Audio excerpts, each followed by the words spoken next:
Eh bien voilà de quelle manière il peut le chercher. Alors dans Actes chapitre 17, au verset 26, il parle de ce Dieu créateur, et il dit « Il a fait que tous les hommes, sortis d'un seul sang, habitent sur toute la surface de la terre, ayant déterminé la durée des temps et les bornes de leur demeure.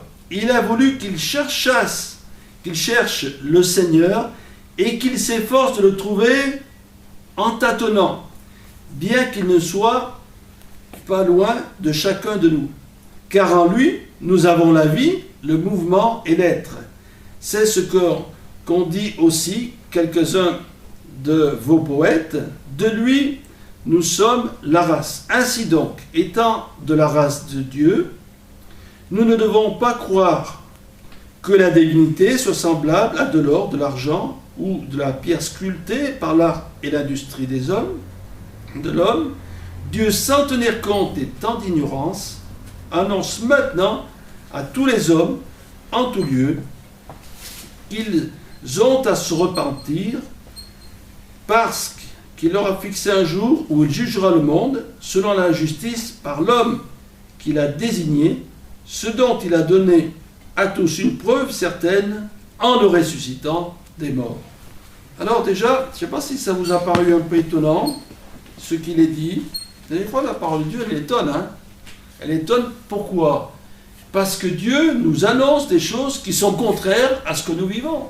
Parce que le monde dans lequel nous sommes, il est question, on a parlé de royaume, c'est un royaume des ténèbres. Voilà l'expression qui est dans la Bible. Et le Seigneur, c'est un royaume de lumière. Et les principes de ce monde sont contraires aux principes de Dieu.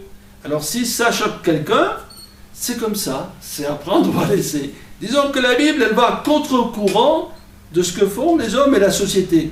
Et c'est pour ça qu'il est dit, il a voulu qu'il cherche le Seigneur, qu'il s'efforce de le trouver en tâtonnant, bien qu'il ne soit pas loin de chacun de nous. Chercher le Seigneur en tâtonnant.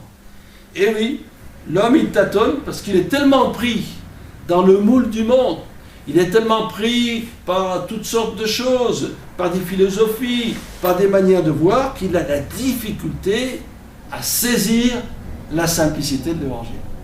C'est étonnant, mais c'est plus difficile à chercher ce qui est simple que ce qui est compliqué. Et aujourd'hui, eh bien, les choses sont compliquées, et c'est vrai qu'il faut chercher en tâtonnant. En tâtonnant. Alors si vous tâtonnez, n'ayez pas crainte, vous trouverez. La Bible nous dit que celui qui cherche, il trouve. Il n'y a pas de problème. Mais il faut quand même s'investir, il faut chercher. Dans le livre du prophète Isaïe, il dit « Cherchez l'Éternel pendant qu'il se trouve, invoquez-le tandis qu'il est prêt, que le méchant abandonne sa voie, etc. » Donc c'est une bonne chose, puisque vous êtes venu entendre la parole de Dieu, c'est que vous cherchez. Alors si vous ne trouvez pas grand-chose, c'est pas grave, mais du moment que soit à l'écoute de la parole de Dieu, il y a quelque chose qui vous parle, soit à la lecture de la parole de Dieu, un seul verset, un seul mot vous parle, c'est suffisant pour que vous fassiez des progrès. Voilà. Il ne faut pas chercher à être un théologien, mais simplement, le peu que vous comprenez, vous le mettez en action, et c'est suffisant. Jésus a dit que si on avait la foi comme un grain de sénévé, voilà, un petit grain, petit comme un grain de moutarde, on pourrait devenir comme un arbre majestueux qui abrite les oiseaux. Il ne faut pas grand-chose, mais il faut le mettre en action. Voilà, il faut faire, comme on dit la voiture, on démarre, on accélère un bon coup, et ça part. Eh bien, le peu qu'on peut comprendre, le peu qu'on a, eh bien, on le met en action. Alors là aussi, il y a quelques conseils tout simples. Il nous dit, voilà, ainsi donc, nous ne devons pas croire que les divinités soient semblables à de l'or, de l'argent, de la pierre précieuse. Voilà. Dieu, on ne le représente pas par une pierre, Dieu, on ne le représente pas par une sculpture ou une peinture. Voilà. Dieu est esprit et Dieu est vivant. Alors malheureusement, des personnes sincères, eux, ils ont fait ça, ils ont fait des statues, ils se sont prosternés, il y en a qui adorent le soleil ou d'autres choses. Ils sont sincères, Dieu les voit et Dieu va les éclairer. Mais c'est pas comme ça qu'on va trouver le Seigneur. C'est pas comme ça, c'est avec d'abord la parole de Dieu. Très important de dire et de redire la lecture ou l'écoute de la parole de Dieu. La foi vient de ce qu'on entend, et ce qu'on entend vient de la parole de Dieu, et même si c'est difficile, lisez la parole de Dieu. Amen. Amen. Tous les évangiles, même toute la Bible, mais il y a des choses qui sont plus difficiles à comprendre, peut-être la Genèse, la création, des choses très importantes.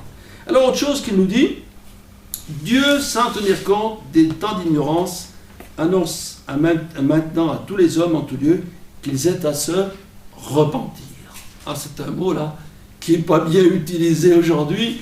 Il y a 100 ou 200 ans, dans les églises, on parlait bien de la repentance et on en parle peu. Voilà, repentance, faire demi-tour, laisser sa vie passer avec ses péchés, tout ça, et aller dans une autre direction. Voilà, c'est le plus simple à comprendre.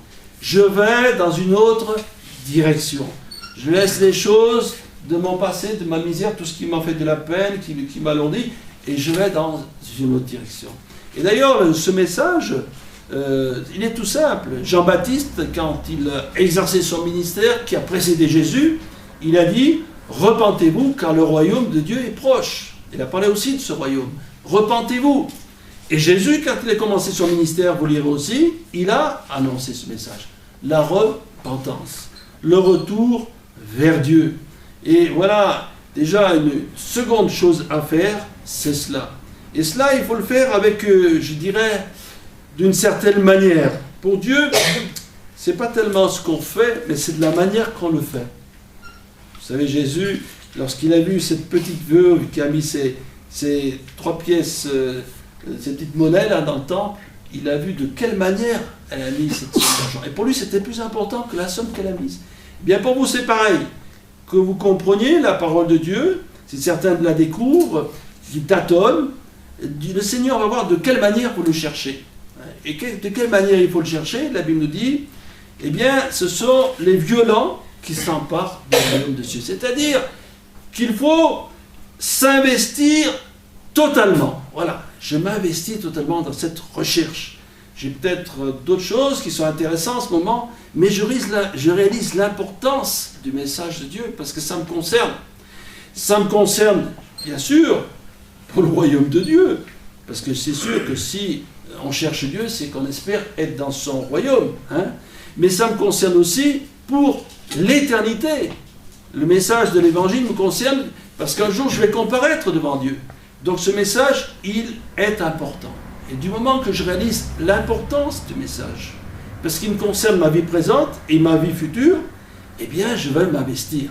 D'ailleurs, le premier commandement dans la parole de Dieu, des 10 commandements, c'est « Tu aimeras le Seigneur ton Dieu de toute ta force, de ton amour, de toute ta force, de toute ta pensée. Tu chercheras de tout ton cœur, toute ta force. » Voilà. Et il est important de s'investir. Et dans le moment que le Seigneur va voir, cher ami, que tu t'investis dans la recherche de Dieu, eh bien tu vas trouver. C'est pour ça qu'il est impossible que ceux qui cherchent Dieu ne le trouvent pas. C'est impossible. Dans la mesure où il y a vraiment une détermination, une sincérité, on le trouve. Bien sûr, c'est parfois difficile. Quand on entend des témoignages des personnes, eh bien, pendant des années, elles ont été ici, elles ont été là, certains ont été dans des sectes, dans l'ésotérisme, dans toutes sortes de choses, mais elles ont trouvé quand même. Alors, bon courage, il y a espoir, parce que si tu es sincère, cher ami, tu trouveras le chemin du salut. Et bien sûr, pour terminer, une chose nécessaire aussi, c'est de réaliser ce salut merveilleux. Ce salut, comment le réaliser? Lorsque je pense à la croix, je réalise l'amour de Christ. D'abord, je réalise l'amour de Christ. Jésus est mort à la croix pour mes péchés. Il a donné tout. Il a pris ma place, finalement. Il est mort pour les hommes, mais il est mort pour moi. Alors si je dis cela, cher ami, si tu dis Jésus est mort pour moi, eh bien, c'est quand même quelque chose, quelqu'un qui meurt pour nous à notre place. Et pourquoi il est mort? Parce qu'il est Dieu saint, et avec mon péché, je ne peux pas aller au ciel. Donc comme je ne peux pas aller au ciel, il a fallu que Jésus souffre à la croix du calvaire. Ça prouve son amour. Ça prouve aussi l'intérêt qu'il a pour ma vie. Et qui qu'on soit, ici au milieu de nous, et Jésus nous connaît tous et nous aime tous. Voilà. Il n'y a personne qui est rejeté. Voilà. Jésus a dit, je ne mettrai pas dehors celui qui vient à moi.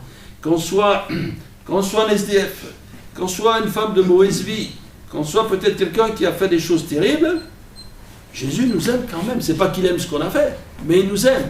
Et la preuve, c'est que la Bible nous dit que les prostituées et les gens de mauvaise vie vous devanceront dans le royaume des cieux, parce qu'ils vont comprendre. Ils vont comprendre l'amour de Christ. Ils vont comprendre aussi l'horreur de leur péché. Et eux, ils vont s'engager. Alors, l'évangile est annoncé ce soir. Et tout simplement, cher ami, un jour, tu peux te trouver dans ta maison, tu peux te retrouver comme cela, et dire, oui, j'ai bien réfléchi, parce qu'on peut réfléchir, c'est pas interdit. Hein? J'ai bien réfléchi dans le sens de ma vie. Voilà, une chose qui est bien, on réfléchit sur le sens. Pourquoi on est sur la terre? Pourquoi j'ai des souffrances? Pourquoi Jésus est mort à la croix? On réfléchit. Et après, on dit, eh bien maintenant, je me décide pour Christ.